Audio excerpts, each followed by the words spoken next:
About women on top, a Dud's Tale. In a utopian near future, women run the world, and they have finally sorted it out.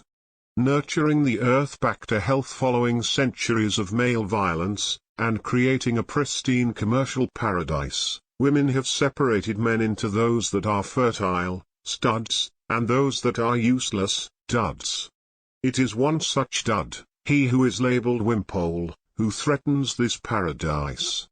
Mistakenly assigned as a stud through a male clerical error, and assigned to impregnate the noble Commandress Roseanne, Dud Wimpole threatens the very fabric of our ideal future society. It is the account of Dud Wimpole that is presented here, in full, discovered by a present-day primary school teacher, highlighting the dangers of allowing men to read and write, and reminding us all why they should not be allowed anywhere near primary schools. A note about the font. You will, no doubt, have noticed that this text uses the E.B. Garamond font in size 12. The E.B. Garamond font, designed by Ernest Bellamy Garamond in 1932, is a bold, masculine font with pronounced curvature and rich flavors. The font is noted for its functional, shortened cross lines on the TS and HS, cementing its reputation as perhaps the most masculine of all fonts. It was this masculinity which Garamond's wife objected to, when she divorced him in 1935, and tried to claim the font as her own. She had, in the years leading to the divorce, told all her friends, and those of her husband, that it was she who had designed the font, and that her husband had taken it for himself, shortening the through lines, heightening the font's masculinity, and ruining the font entirely. E.B. Garamond countered with the observation that it would be unlikely for his former wife to be the creator of the font, since she had never designed a font before, nor had she ever shown any interest in designing fonts, and that he, as the professional font designer in the family, was obviously the originator. By then it was too late. The former Mrs. Garamond had spent so much of the preceding years telling anyone who would listen that she had created the E.B. Garamond font, that the thing became a received fact. E.B. Garamond lamented on his deathbed a few short years later that not only had his wife taken his house, his furniture and his book collection, she had also taken his favorite font. The font is used here in his memory. A Dud's Tale. When I was in nursery school, the teachers asked me, what does your dad do for a living? So I said he helps women get pregnant. Natalie Portman. Item 1, Newspaper cutting from the Thanet Gazette, by Cindy Sterling. Local school children uncover notes from the future in school time capsule. Local news. Children at Garlenge School in Thanet were surprised to find handwritten notes seemingly written in the future.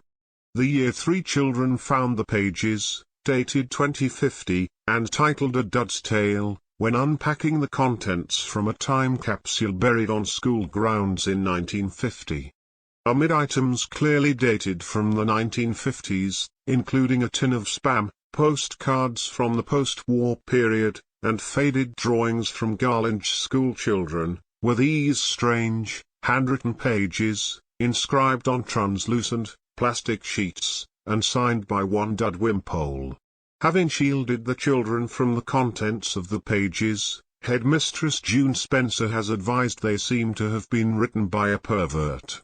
The teacher who uncovered the pages with the class, and placing the impressionable minds at risk of their contents, one Mr. Bellington, has been suspended subject to an inquest. Item 2, Explanation regarding A Dud's Tale, by Fred Bellington. When I brought my Year 3 class down to the school allotment to uncover the time capsule, buried there in 1950, I was expecting to find some interesting remnants of the past that would be of use to introduce the children to social history. I was as surprised as anyone to find the futuristic-looking paper, wrapped in a plastic envelope, dated 2050, and labeled A Dud's Tale. At first I assumed it was some joke, perhaps placed there in recent times by some errant graduate. Clearly the pages were too new to have been there since the 1950s. The kids asked me to read to them what was written, but when I noticed the first chapter was called The Gonad Assessment Center, I realized that what was presented was not intended for the eyes of the young, and a quick scan of the pages on the way back to class gave me the impression that the text was in fact written by some sort of weirdo. Before handing the pages over to our headmistress, Ms. Hendricks, I read the account in full, rushing through the pages on my lunch break, photographing each one for my records, and then handing them in over her desk that afternoon. Ms. Hendricks read the thing herself and promptly suspended me without pay. As the only male teacher in the school, I've often been looked towards with suspicion. What's he doing here? I'd hear the other teachers whisper behind my back. Don't you find him a bit odd? I didn't you dinner ladies saying to one another, right in front of me, after they'd served me mashed potatoes. This stud's tail business seemed to confirm their suspicions. The suspension gave me time to ponder. Certainly, the whole thing could have been a joke, but for what purpose? There was something about the narrative, however, some urgency in the writing perhaps, that gave me reason to doubt that a jest was not the intention of the author. What if, I found myself asking, time was relative, as Einstein had said, and time capsules not only saved items from the past but also, somehow, collected items from the future. These were the thoughts that entered my mind as I immediately turned to drink after my suspension, and rapidly began my decline. There were questions about the account which I could not resolve, inconsistencies, anachronisms. How had certain items in the culture filtered into the future with others seemingly lost or forgotten about? How could such a society, as depicted in the account, one that was so one-sided, be created unopposed? How could any of it be anything other than the imaginings of an absurd imbecile? I found myself, however, thinking about the author from time to time, the one they labeled Dud Wimpole. I thought of him when being pushed in front of by a procession of grannies when queuing for a buzz. I thought of him when passing by a McDonald's, where a group of teenage girls shouted at me, "Oi, Harry Potter, where you's goin'?" I thought of him when the tribunal of head teachers and primary assistants concluded that they would not feel comfortable allowing me back on school grounds, considering my attempted subversions, and recommended that I not only be removed from my position but that I be put on some kind of register, somewhere. And I thought of him when they opened up a gonad assessment center, on the edge of town, last week, a fertility center. A coincidence, perhaps, in that the name appears in the account by Dud Wimpole, but still. I thought about him then. I think about him, now. That's why I present the pages to you. So you can think about him, too. Fred Bellington. Former primary school teacher. Item 3, A Dud's Tale, text presented as found, Part 1. Peace. Chapter 1. The Gonad Assessment Center. If you've ever worn one of those hospital gowns with the hole at the back which exposes your buttocks, you'll know what I'm talking about. Except that with the gown I was wearing, the hole was at the front, exposing my penis. And to make matters worse, this gown had been designed for a much larger man. Not larger in the penis, but larger than 5'5". That said, penises may be proportional to height, but either way, the gown was too big. I wish I hadn't started this by drawing attention to my penis. It's just that, I'm nervous. This story isn't really about my penis. Well, in a way it is, but I'll start again. It was a cold, windy day. It was overcast, in a way that was ominous, in a literary kind of way. As I and the other testes lined up outside the Gonad Assessment Center, chained at the ankle, a gust of wind blew across the tarmac and lifted up my gown, exposing my penis. The guard, a large man with a taser gun, ushered us towards a large iron door, where we stood, awaiting our fate. I adjusted my glasses and began to whistle.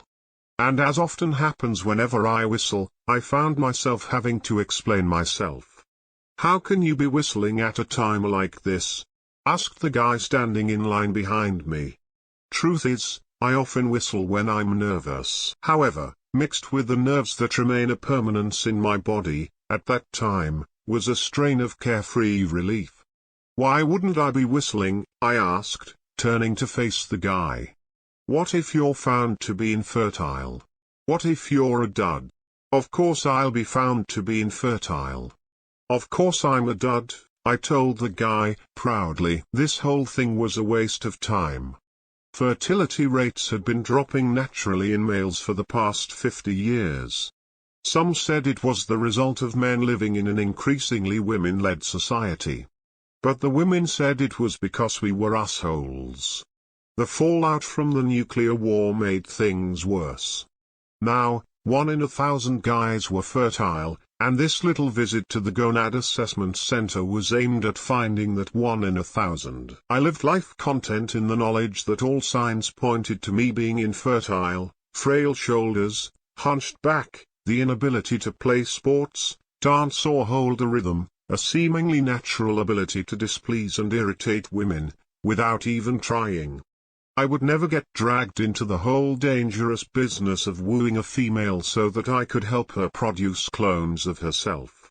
I would live my life always trying to avoid as much harm as possible, always taking the easiest of all options, always trying to live pain-free. "You'll be sent to the colonies," wailed the guy, demonstrating wildly with his arms in the air and neglecting to cover his testicles.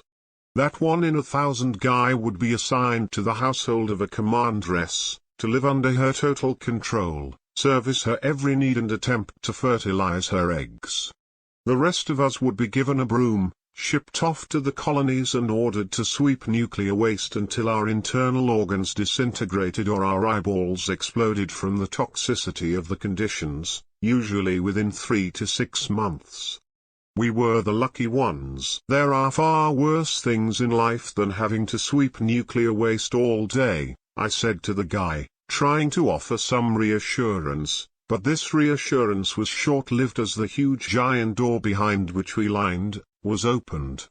We were ushered into what must have been a converted cowshed.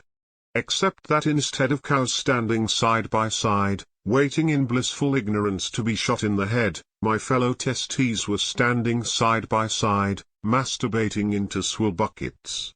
This took me by surprise. "Excuse me," I said to the rotund uncle who ushered us into the testing center. "I thought the assessment would comprise a questionnaire. Isn't there a survey I should fill in?" Uncles were assigned to deal with the messy business of managing males. This one, identifying himself as Uncle Joe, had seemingly won favor with commandresses by growing an enormous mustache. He collected us from the arena at the morning ritual, led us to the Gonad Assessment Center and ushered us inside. Despite being under strict orders to not engage with us under any circumstances, he was very polite. "Shut up," said Uncle Joe. Uncle Joe gave me a helpful shove in the back, almost knocking my glasses clean off my face. I took my position in a designated cubicle, at the front of which was carved a waist-high partition and on the other side, a swill bucket. To my left, a fellow testee was working up a sweat, blowing puffs of air through his cheeks, trying in vain to produce a sample. I recognized him as Bob from accounts, that is, the accountant formerly known as Bob, before we were rounded up, our jobs taken, our names removed, before the assignment of uniform gowns and swill buckets. "Hello, there," said Bob from accounts. Prior to the roundup, men had been permitted to work in largely female-serving administrative functions, the Department of Endless Compliments, the Office of Shoe Organization, the District of Buying Presents. I'd had a comfortable job of photoshopping models online to make them look fat. Bob was based down the hall, calculating daily reductions in male salaries to create something called a totally natural gender pay gap. "Hello," I returned. "How are you?" Whacking off into a swill bucket, said the testy formerly known as Bob from accounts. "Ah, yes, me too," I said, trying to offer some camaraderie. Except that I was doing nothing into a swill bucket, whacking off or otherwise. Not only was I undoubtedly infertile, I was, for as long as I could remember, impotent. I recall in my early teens, having shown interest in a girl in school, a sweet teen with pigtails who sat right in front of me. School, for as long as I had experienced it, had been an ongoing explanation of why boys were wicked and why girls were delightful. Nonetheless, charged by raging teen hormones, I felt emboldened enough one day to pick up the pencil of the delightful pigtailed girl after she had dropped it to the floor. I rose and stood by her desk, presenting the pencil to her like a knight, returning from a quest in one of those forbidden books that were increasingly being hidden from circulation. Feelings approaching gallantry, chivalry and pride were being awoken in me for the first time. I was a provider, a hero, a man. She took the pencil, and shoved it up my nose. From that day on, that little girl ordered me to stand by her desk, while she inserted pencils, pens and staplers into my orifices. I became her human pencil case. Not wanting to quell the girl's clearly adopted understanding of the school's indoctrination, nor to miss out on a piece of the action, our teacher, who I'd also toyed with having the hots for, began using me as a stand for her coffee cups. I'd stand there each day, stationery sticking out of my nose, ears and mouth, hot coffee dripping onto my head, and I felt my libido slowly slipping away, never to return. "Excuse me," I called to Uncle Joe. "I'd like to declare myself as infertile. Where can I collect my broom?" "You'll do as you're told," growled Uncle Joe. My situation wasn't helped by the guy on my right, a giant of a man, seemingly in his element. He too called to Uncle Joe, "Get hold of the end of mine, will you? I can't reach this far." Ha ha ha. I fumbled my limp privates out from the gown and rested them onto the partition over the swill bucket. They lay there like the unused pack of giblets that they were. It was no use. "I can't do it," I protested. "I can't perform under pressure. I can't even perform with pressure." Uncle Joe returned, looking flustered. I was getting through. "Watch the erotic stimulant material provided to us by our fair commandresses," said Uncle Joe, pulling a screen down in front of my head, presumably attached to the guns formerly used to blast the brains out of those lucky cows. A Department of Communications logo appeared on screen, followed by footage of elderly women, all well into their hundreds, frolicking in malls, trying on makeup, spilling out into the streets carrying hordes of shopping bags and laughing triumphantly to the sky. Then came the images of them shaving their legs, applying perfume in slow motion, licking their lips to camera. "What is this?" I asked. "How is this supposed to help?" "We don't need a troublemaker," said Uncle Joe, seemingly panicked. "I'm gonna need a bigger bucket," said the giant to the right. To my left, Bob from accounts was in tears. "Look, I didn't want to say this," I protested. "But this is downright demeaning."